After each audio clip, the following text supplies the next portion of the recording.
Hey guys, आजकल हर दिन कोई ना कोई खुलासा हो रहा है ड्रग कार्टेल के किंग पिन्स के क्लाइंट्स को लेकर। हाल ही में दीपिका पादुकोण का नाम उछला। हम सब जानते हैं कि बॉलीवुड और ड्रग्स, इन दोनों का काफी गहरा नाता रहा है, लेकिन जिन सेलिब्रिटीज को हम आइडलाइज करते हैं उनका नाम जब ड्रग्स के साथ लिंक होता है तो बड़ा अफसोस होता है, दुख होता है। मुझे याद है कई साल पहले जब एनडीटीवी इमेजिन के किसी टॉक शो पर मुझे बुलाया गया था एक सिजलिंग डांस परफॉर्मेंस के लिए। मैं वहाँ गई। वहाँ पर फरहान अख्तर थे, उन्हीं का टॉक शो था by the way, and Deepika Padukone भी थी। मैंने एक diamond studded bustier and golden coloured shorts में एक बहुत ही राक्षिक डांस परफॉर्मेंस दी। एंड परफॉर्मेंस देते वक्त मैंने नोटिस किया कि दीपिका पादुकोण मुझको डर्टी लुक्स दे रही थी, इस कदर कि मैं शर्मिंदा महसूस करने लगी। तो परफॉर्मेंस के बाद जब मैंने स्टेज को एग्जिट किया और अपने वैनिटी रूम में गई, मैं सोचती रही कि क्या मैंने कुछ गलत किया, क्यों मुझको डर्टी लुक्स मिले थे दीपिका पादुकोण से। मुझे ऐसा लगा शायद एक आदर्श भारतीय नारी अंग प्रदर्शन नहीं करती है, नहीं करना चाहिए। उस इवेंट के कुछ महीने बाद मैंने देखा टेलीविजन पर और यूट्यूब पर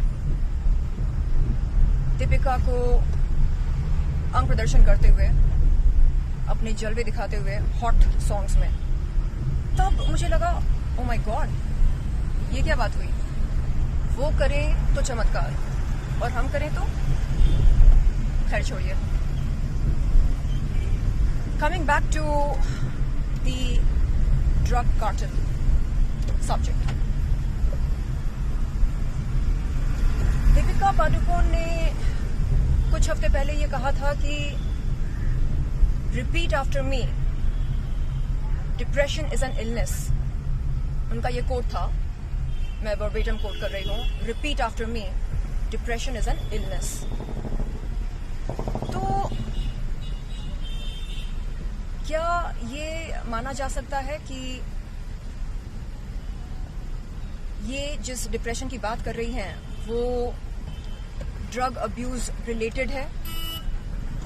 देखिए, ग्लोबल रिसर्च ये कहता है कि 90% डिप्रेशन केसेस का ताल्लुक होता है ड्रग अब्यूज के साथ। Not every depression case, 90%। ये मेरा पर्सनल रिसर्च नहीं कहता है, ग्लोबल रिसर्च कहता है। तो मुझे लगता है कि दीपिका पादुकोण को अपना ये जो स्लोगन है, repeat after me, depression is an illness, इसे चेंज कर देना चाहिए या अपडेट करना चाहिए। नया स्लोगन होना चाहिए, repeat after me, narcotics indulgence is a criminal offence. Repeat after me, narco terrorism is illegal. Repeat after me, drug abuse is unsafe, especially for the youth of the nation. Repeat after me, drug abuse leads to depression in most cases. Repeat after me, I will not engage in drug abuse. Repeat after me, depression is not an illness. तो ये सारे slogans उनको सबसे पहले समझने चाहिए, उसके बाद इन स्लोगन्स का प्रचार करना चाहिए। And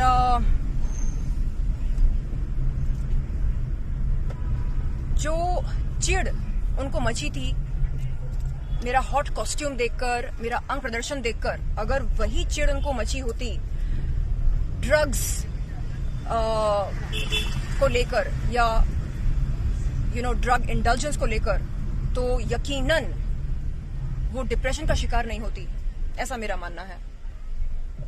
So it's time, guys. We wake up, smell the coffee, and start differentiating between what is real and what is perceived reality. एक होती है रियलिटी और एक होती है परसीव्ड रियलिटी. सो हम किन लोगों को आइडलाइज कर रहे हैं और क्यों कर रहे हैं, क्या वो लायक हैं कि हम उन्हें आइडलाइज करें, ये सारे सवाल प्रश्न हमें खुद से पूछने चाहिए.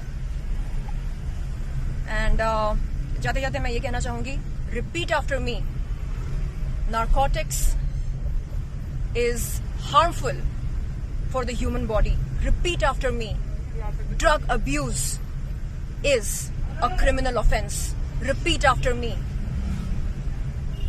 Drug abuse leads to depression. Jai Hind.